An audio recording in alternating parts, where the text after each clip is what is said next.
2 years ago, these two men stood together in the White House, shaking hands, telling the world their friendship was unbreakable. Right? And today, Donald Trump picked up the phone and said words to Benjamin Netanyahu that no American president has ever said to an Israeli prime minister in modern history. But here is the twist that nobody is talking about. This was not just a fight between two leaders. This was the moment the entire Middle East peace deal came within inches of total collapse. And if you think you already know this story, you do not, because what happened on that phone call goes so much deeper than the headlines. And by the end of this video, you will understand exactly why this single phone call may be the most consequential conversation of 2026. Let that sink in for a moment. The most powerful man on earth, the president of the United States, picked up the phone and told the prime minister of Israel, his closest ally in the Middle East, the man he has defended publicly dozens of times, that he was, and I'm going to say this exactly as it was reported, crazy, ungrateful, and universally hated. Trump told Netanyahu directly, "You would be in prison if it were not for me. I am saving your life. Everybody hates you now. Everybody hates Israel because of this." Those were not whispered words behind closed doors that leaked out months later. Those words were confirmed by two senior United States officials and a third source directly briefed on the call.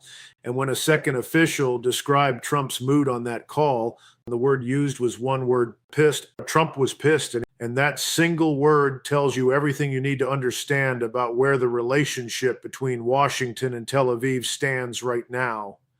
To truly understand why this moment is so explosive, you have to go back and understand the full picture, because this did not happen overnight. This tension has been building for months, quietly beneath the surface. And while the world was watching the bombs fall on Lebanon and the headlines were screaming about Hezbollah and Israel and Iran, something far more delicate was happening behind closed doors in Washington.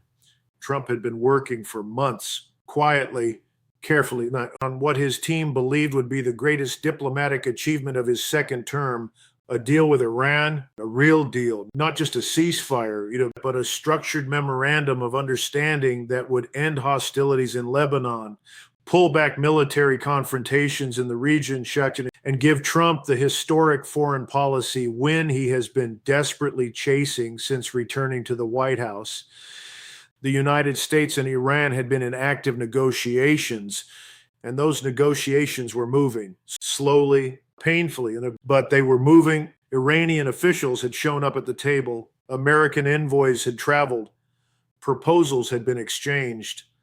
And the framework that was taking shape included one absolutely critical condition: the fighting in Lebanon had to stop. That was not a side note. That was the foundation of the entire agreement, because Iran cannot sign any deal while Israel is bombing Hezbollah positions in Beirut. That is politically impossible for Tehran. And Trump knew this. His entire team knew this. And Netanyahu knew this too. And then on the 1st of June, 2026, Netanyahu made a decision that set off a chain reaction Trump never saw coming. The Israeli prime minister ordered the Israeli Defense Forces to strike Hezbollah targets in the Dahiyeh district of Beirut. Dahiyeh, that is not just any neighborhood in Beirut. That is the symbolic heart of Hezbollah's political and military presence in Lebanon. Striking Dahiyeh is not a tactical move, but is a statement. It is Israel saying, we are escalating. We are not backing down. We are going deeper. And the moment those strikes were authorized, Iran's foreign minister Abbas Araghchi stepped forward and publicly announced that Israeli strikes in Lebanon represented a direct violation of the ceasefire framework that Washington and Tehran had agreed to on April 7th. And the message from Tehran was crystal clear: if Israel does not stop, Iran walks away from the table. Trump received that message. And Trump was furious, because in that single decision by Netanyahu, months of painstaking diplomatic work was suddenly sitting on the edge of a cliff. And so Trump did something extraordinary. He picked up the phone, and he did not send a diplomatic note. He did not have his Secretary of State make a polite call The President of the United States personally called the Prime Minister of Israel and unleashed on him in language that has never been used between these two governments publicly in living memory. Now, here's something important to understand. Trump was not angry because Israel was defending itself. The White House confirmed that Trump fully understood and acknowledged that Hezbollah had been launching attacks on Israel. Trump accepted that Israel had the right to defend itself, but what Trump could not accept, what crossed his line or was the scale of the escalation. Like Trump's team believed Netanyahu was not just defending Israel, Netanyahu was expanding the war deliberately. And Trump told him exactly that. He told Netanyahu that bombing entire buildings just to eliminate a single Hezbollah commander was not defense. That was recklessness. And recklessness that was killing Lebanese civilians by the dozen. And those civilian casualties were not just a moral problem for Trump. They were a strategic disaster because every civilian death in Lebanon handed Iran the perfect justification to walk away from negotiations. And then Trump said something on that call that reveals just how deep the frustration runs. He told Netanyahu, "Everybody hates you now. Everybody hates Israel because of this." Think about what that means coming from Donald Trump. This is the same man who moved the American embassy to Jerusalem. This is the man who recognized Israeli sovereignty over the Golan Heights. This is the man who brokered the Abraham Accords and brought multiple Arab nations into normalized relations with Israel. This is arguably the most pro-Israel American president in history. And even Trump, reached a breaking point where he told Netanyahu directly, "The world is against you and you are the reason why." Now, what happened next on that call is equally fascinating because when Trump confronts someone he has leverage over, he does not just complain, or he steamrolls. And that is exactly what a senior United States official confirmed happened. Trump steamrolled Netanyahu. He launched into what was described as a profanity-laced monologue, cataloging every single thing he had done for Israel. The embassy move, the Golan recognition, the Abraham Accords, joining Israel's strikes on Iran back in February 2026. He listed them all one by one, and he made it clear that all of that support, all of that political capital he had spent defending Israel, what was now being burned down by Netanyahu's recklessness in Lebanon. And Netanyahu, the man who has survived every political storm in Israeli history, the man who has outlasted every rival and every pressure campaign, sat on the other end of that phone call and said, okay, just make sure everything is taken care of. And within hours, Israel quietly shelved its plans to strike additional Hezbollah targets in Beirut. Let that land for a second. Netanyahu backed down. Trump steamrolled the Israeli prime minister into standing down. And that tells you something enormous about the real power dynamics in this relationship.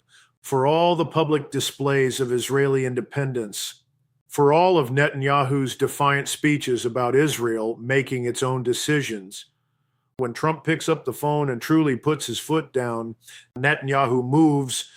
But here's where the story gets even more complicated. Because this public rupture, and it is now very much public, has consequences that go far beyond Lebanon. Bloomberg confirmed that Trump's frustration with Netanyahu is now the single biggest hurdle standing between the United States and a finalized deal with Iran. The framework being negotiated calls specifically for an end to the fighting in Lebanon as a prerequisite. And as long as Netanyahu keeps his military on an aggressive footing in the south and in Beirut, that prerequisite cannot be met, which means the deal cannot be signed, which means Trump cannot claim his historic foreign policy victory. And for a man who lives and breathes winning, that is an intolerable situation. So what happens next? There are three scenarios playing out right now, and every single one of them has massive implications for the world.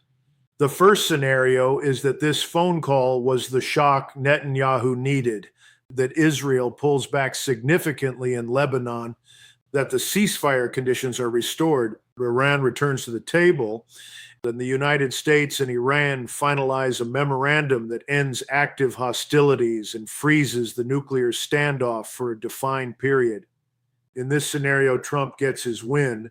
Netanyahu survives politically by claiming he secured guarantees from Washington, and Lebanon gets a pause in the violence that its people desperately need. This is the optimistic scenario, and right now it looks possible but fragile. The second scenario is that Netanyahu absorbs the Trump call publicly, says the right words, scales back in Beirut specifically, but continues the ground operation expanding in southern Lebanon, essentially giving Trump the optics of de-escalation without the substance. In this scenario, Iran watches closely, and Iranian officials decide that Israel's partial pullback is insufficient. Tehran walks away from the table, the deal collapses, and Trump is left without his foreign policy trophy heading into the next phase of his second term. This scenario is actually more likely than most people want to admit because Netanyahu has played this game before. He gives just enough to keep Washington on board while pursuing his strategic objectives on the ground. The third scenario is the most dangerous, and it is the one that keeps American national security officials awake at night. Netanyahu does not back down meaningfully. Iran formally announces it is suspending talks. The ceasefire framework collapses entirely, and with no diplomatic off-ramp in sight, the military situation in Lebanon escalates into something that cannot be contained regionally.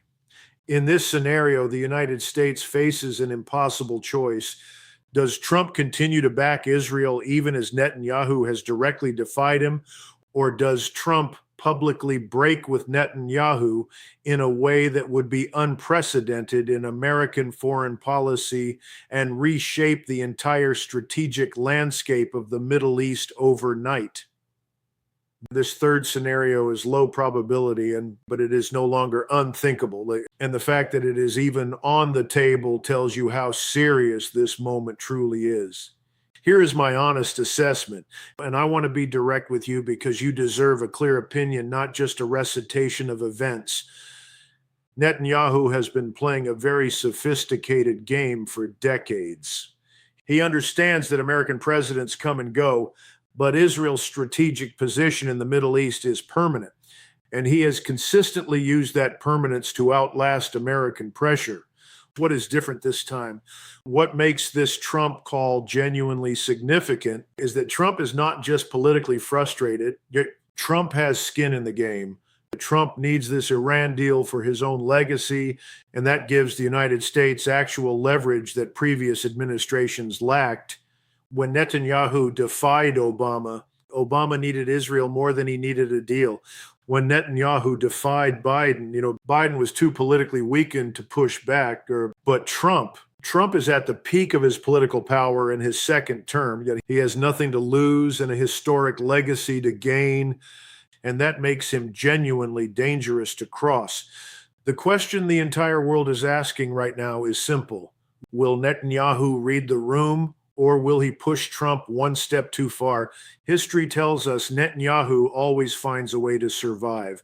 But history also tells us that every relationship has a breaking point. And we just watched Donald Trump tell his closest Middle East ally on a recorded phone call confirmed by multiple officials that everybody hates him. If that is not a breaking point, this is the most important geopolitical story of 2026. Not because two leaders had a fight, but because the outcome of that fight will determine whether the Middle East moves toward a fragile peace or explodes into something far worse. And you are watching it happen in real time. I want to know what you think. Drop your answer in the comments right now. Do you think Netanyahu will actually back down and let Trump close this Iran deal? Or do you think he's going to keep pushing no matter what Trump says? Tell me what you think is going to happen next. If this kind of deep, powerful analysis is what you come here for, then subscribe right now and turn on your notifications because this story is not over.